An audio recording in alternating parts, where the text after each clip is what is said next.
Welcome to Better Boating in Connecticut. I am your guest host, Yolanda Cooley, and we are here at the Department of Energy and Environmental Protection Marine Headquarters located in Old Lyme, Connecticut. And I'm here today with Captain Eric Lundeen, who's in charge of the Eastern District of the EnCon Conservation Police Division. And I'm here with Captain Keith Williams, and he's in charge of the Marine Unit. And the reason why we're here today is we're going to discuss boating accident reconstruction. So, Captain Lundeen, can you give me a summary of what a boating accident is in Connecticut that's reportable? Thank you for having us, Yolanda. Good to talk with you again. In Connecticut, we follow what the Coast Guard requires as far as reportable boating accidents, which basically boil down to 4 different types. They are ones where there's a boat accident, including a fatality, boat accidents where someone disappears as a result of the accident, indicating that they're probably a fatality, serious injury accidents above and beyond first aid of any sort, and then the other 4th type would be property damage of $500 or more to all vessels involved. Now, of course, if any of those types of accidents happen, we want to have people calling to get emergency response right away, especially in the more serious nature, whether it be 911, Coast Guard, VHF, get their local Marine Police, or contact Environmental Conservation Police so we can get a patrol out there and we'll respond to it and assist the people immediately. So then after the accident scene is, and all the people are taken care of and the scene has been cleared and secured, a report is required to be submitted to the DEEP within 48 hours if there's a death or disappearance, and actually that ends up on my desk. There's a requirement that the state has to report these incidences to the Coast Guard annually because they produce a statistical report of all the boating accidents nationally.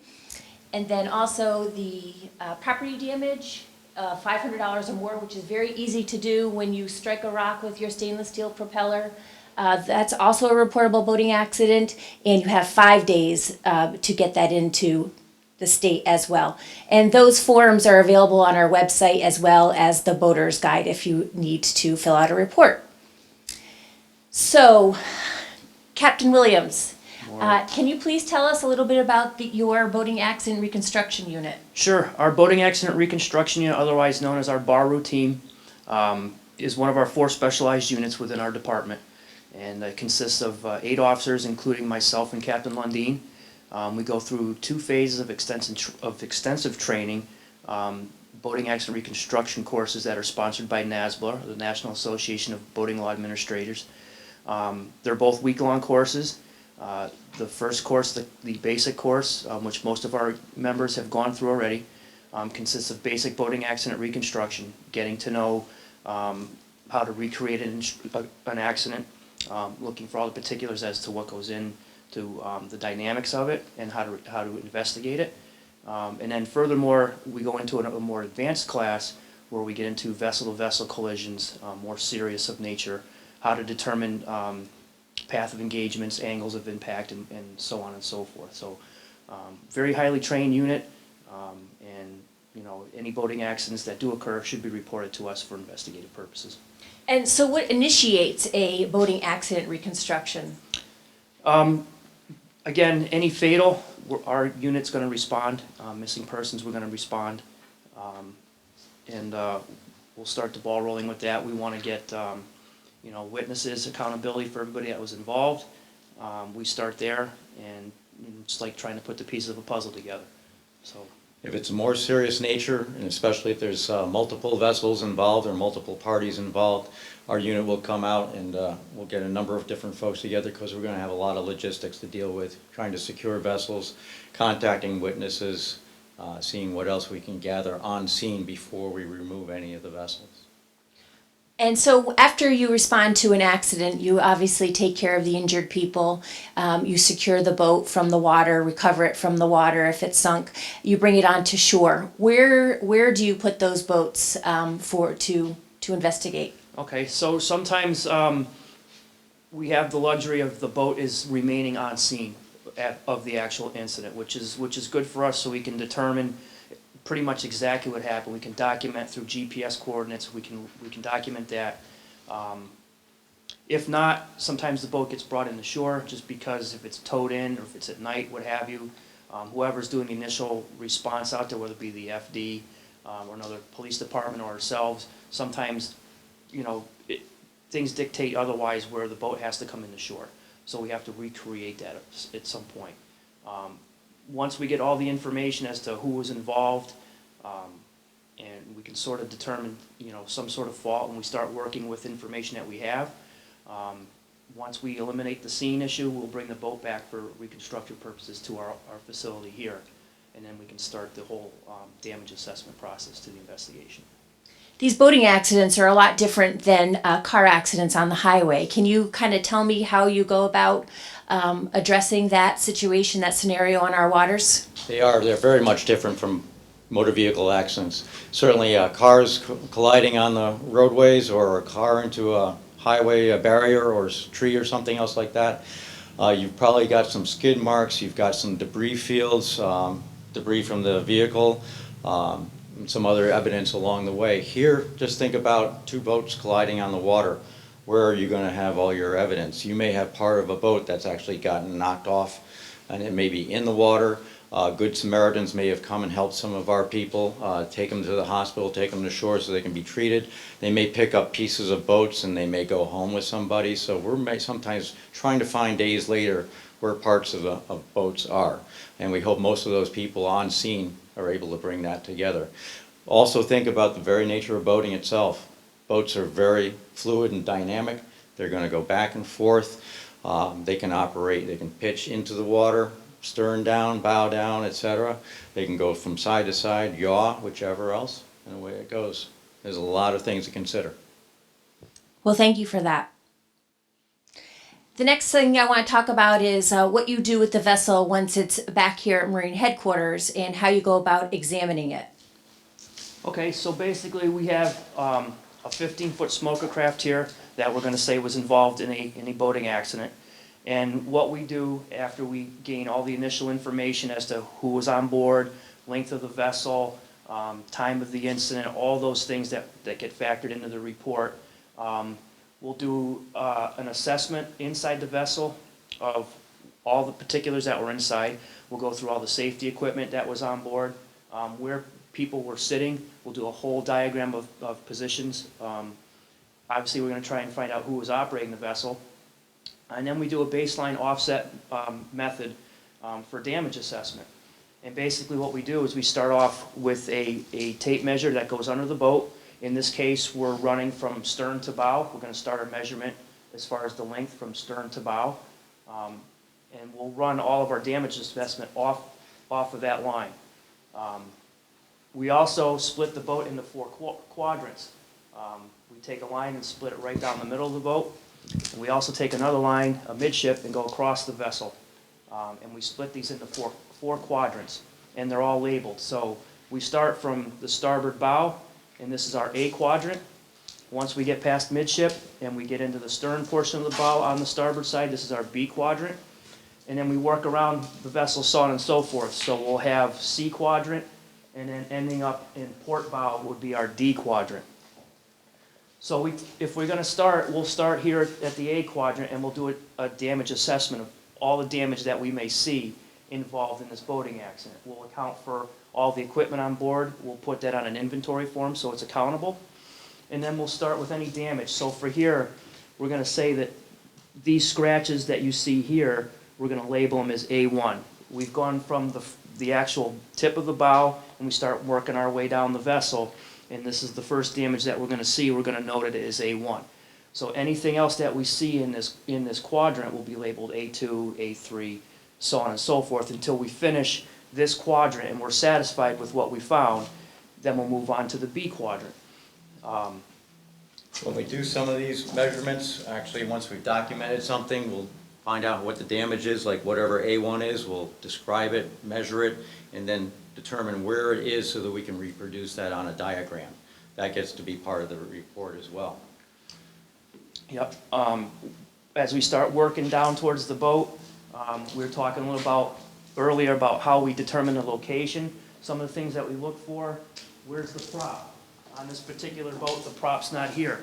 And we've also labeled that as B1. We didn't see any other damage that we needed to document in this section, but we noticed the prop was gone. So we'll go back, and now we're gonna take into effect current, wind direction, speed. If there's a tidal influence, we'll go back to when the incident actually happened and figure out those parameters to try and locate exactly where the incident occurred. So in this case, with the prop missing, you might find scrapes or what have you on rocks. It could have went airborne. We've had vessels go into the woods before where you're looking at scrapes on trees and whatnot.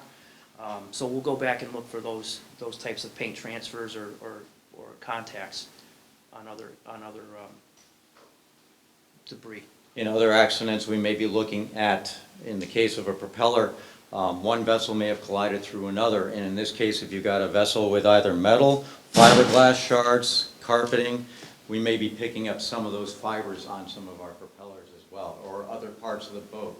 And so we usually go through and document all of that type of evidence. The main key about the evidence and the documentation of the damage in such a fine detail, going through the different quadrants, is as investigators, we may know kind of what happened and have heard the story from the accident investigator on scene and who's collected statements from witnesses and gotten some other, maybe now we have video from cell phones, other things that are maybe available. We may be able to eventually go to electronics like a GPS or something else like that, electronic units that are in some of the motors nowadays. But we're going to look at the detailed damage analysis. We're going to look at all that damage and then tell us from the dynamics and from what we've learned from these classes and from some of these advanced accidents where we've actually staged collisions for one boat hitting another. So we know what to expect when certain types of boats hit at different angles. We know what types of damage to look for. So when we see those, we can say that that damage is telling us this boat hit at this angle. This is what happened here, and this is probably how these two boats moved in relation to each other. We want that to come through, that evidence to come through and tell us this is what happened. And then quite often, what's great, then we go back to the officers' reports, the on-scene investigators, the witness statements, and see how they all match up. And quite often, they usually do. Well, thank you very much. We're going to take a break for a public service announcement, and we'll be right back with you. We love it. It's so much fun! It's exciting. Esto es vida. Why do I have to wear a life jacket? We wear it to be safe. I've got mine on. We're teaching our kids about safe boating. Cogí un pescado así de grande. We all love this life. Wear it and love the life. This message brought to you by the National Safe Boating Council. Welcome back to Better Boating in Connecticut. We are here with Captain Lundeen and Captain Williams. Thank you so much for telling us about the Boating Accident Reconstruction Unit. And I'd like to talk a little bit about what you're seeing here in Connecticut as far as accident types. Well, as you know, Yolanda, you see a lot of the accident reports and the statistics that go on to the Coast Guard. Our numbers here in Connecticut as far as types of accidents and what we experience pretty much mirrors what we see around the country. And of course, a lot of us, the Accident Reconstruction Unit gets called in for serious two-vessel collisions or a collision versus a tree or a grounding or something else like that with serious injuries and fatalities. But in all honesty, most of the fatalities that we see across the nation and in Connecticut are boats capsizing and people falling overboard and into the water. Before we get into that, that's of course going to lead us towards PFD wear, which I'll get back to in a minute, personal flotation devices. But just as far as boats operating, of course a lot of our accidents in recent years have also included more towed water sports involvement, tubers, people being towed on tubes, people water skiing, also knee boarding, other types of wakeboarding and so forth, very popular. Captain Williams saw that an awful lot out in Lake Candlewood on the western side of the state, one of our most popular lakes. But we also want to say that as far as the boating accidents and the types that we see, we often go down to trying to get the statistics for you and for the Coast Guard, what's our contributing factors for some of those. And one of the things we see quite often when our officers investigate an accident, most often is that the operator doesn't really notice what's going on around them. They're supposed to maintain a proper lookout at all times.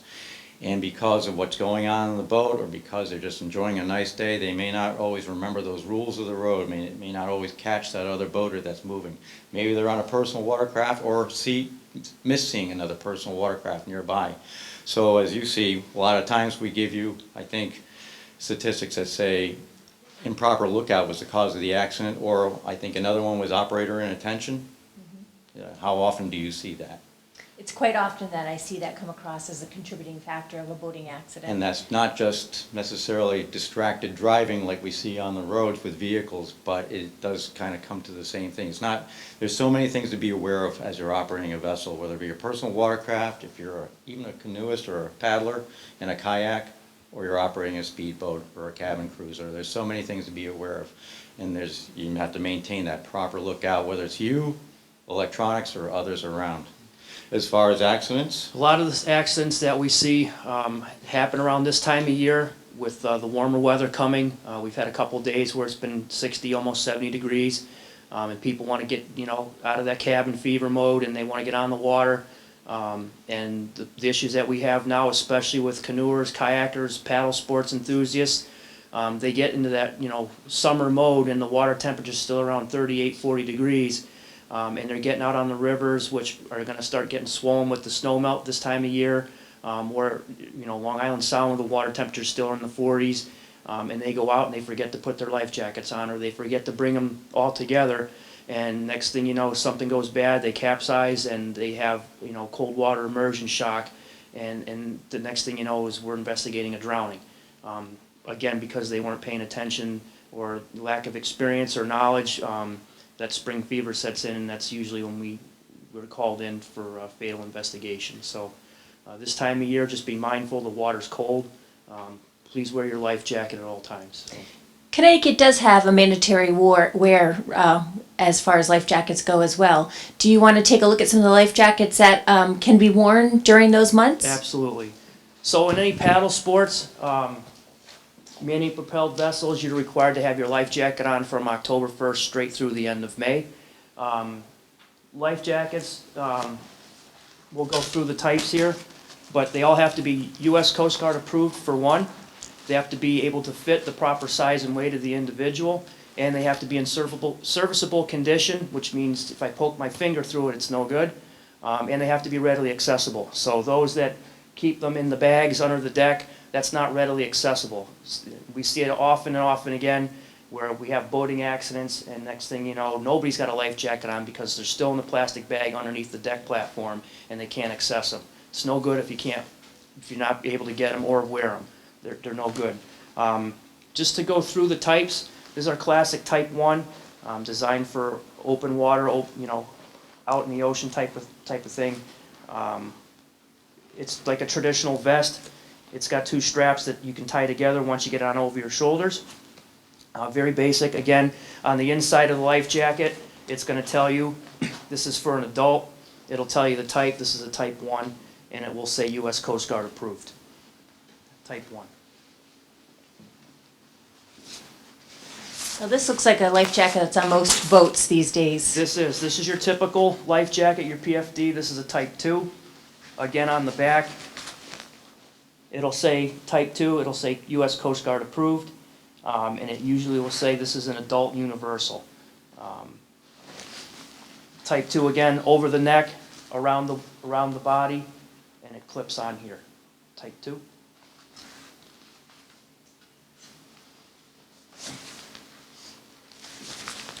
This is your very basic Type 3. This is probably the most common. You'll see this a lot with paddle sports enthusiasts, kayaks, canoes. Again, inside the vest it'll show you U.S. Coast Guard approved. This is an adult large. Again, be mindful of the size of the vest that's required for the individual. Obviously you want a kid's vest for a kid, adult vest for an adult. A lot of these Type 3s are the ones that have the most differences in sizes and can be fit to adults, children, infants, toddlers. Going to be much more able to wear these and use them. Of course, they're pretty much just a flotation aid, so they help you swim on top of the water. The other thing with life jackets, for age requirements, anybody under the age of 13 has to wear a life jacket at all times. This is just to continue with the life jackets, throwable, 16 feet and over. Have to have a Type 4 throwable device on board as well. Okay, Coast Guard approval on the back here. This is an inflatable. These are very popular. They're very comfortable. People that don't like to wear the traditional PFDs should invest in an inflatable PFDs. If this is the only thing that you have on your vessel, just be mindful that these can only be worn by people 16 years of age or older. Anybody under 16 years of age has to wear your normal typical PFD. But again, if this is the only PFD that you have on board, you do have to wear these. Also on these inflatables, they can't be worn for people who are water skiing, water tubing, or by personal watercraft operators or passengers. Just a reminder as far as what is required by statute for wear. Every boat, there should be a personal flotation device or a life jacket for everybody on board a vessel, properly sized, as we talked about, serviceable condition, as the captain mentioned, whether it be any of these different styles and types. If it is an inflatable, there's a little bit more required as far as wearing it, and it doesn't count if you're under 16 or you're on a personal watercraft or wherever else. Also on a water skiing, towed water sports. Again, we talked about children under 13. When the vessel is underway, they need to be wearing it. Also, I'm trying to remember if there's something else that I've forgotten here. On as far as PWCs, wears. adults have to wear their life jackets all Thank the you. time. But of course, those are the regulations. That's what we are required by state statutes and regulations, but we certainly hope everybody will wear a life jacket anytime they're out on the water, so that if they do find themselves in some situation where an accident may occur or they end up in the water when they're not expecting to be, and it's cold water, or even if not, panic can set in, at least they'll have the buoyancy of the life jacket to save them and will knock some of those drowning fatality numbers down. Thank you all for what you've done for us, and I appreciate the investigative reports that I see that land on my desk now. I didn't realize how much time and effort went into those reports. So thank you again, and thank you for joining us today. And hopefully everybody has a safe boating season this year, and we'll see you soon.